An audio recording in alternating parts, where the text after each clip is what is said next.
கர்த்தரை நான் எக்காலத்திலும் ஸ்தோத்தரிப்பேன். அவர் துதி எப்போதும் என் வாயில் இருக்கும். துதித்தலே இன்பமும் ஏற்றதுமாயிருக்கிறது. நாசியில் சுவாசமுள்ள யாவும் கர்த்தரை துதிப்பதாக. துதிக்க துதிக்க துதிக்கப்படுகிற கர்த்தருடைய குணாதிசயங்களில் எந்த மாற்றமும் ஏற்பட போவதில்லை. ஆனால் அவர் யாராயிருக்கிறாரோ, அவருடைய குணாதிசயங்கள் என்னவாயிருக்கிறதோ அதை சொல்லி சொல்லி துதிக்கிற வேளையில் நாம் அவரை போல் மாறிக்கொண்டே இருப்போம். இது நம் ஆவிக்குரிய உள்ளான மனுஷனில் ஏற்படுகிற மாற்றம். வெளியரங்கமான இந்த உலக வாழ்க்கையில் துதி என்ன செய்ய முடியும்?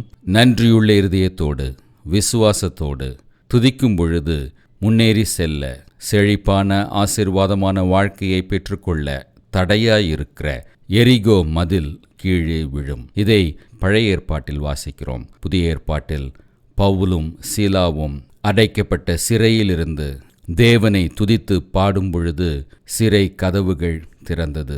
இன்றைக்கு நாம் துதிக்கும் பொழுது நாம் முன்னேறி செல்ல தடையாயிருக்கிற தடைகளை தகர்க்க, அடைக்கப்பட்ட சிறை போன்ற ஒரு வாழ்க்கையில் வாழ்ந்து கொண்டிருப்போம் என்றால் துதிக்க துதிக்க நம் வாழ்க்கையில் வெற்றி உண்டாகும், விடுதலை உண்டாகும். இது உங்கள் வெற்றியின் நாள்.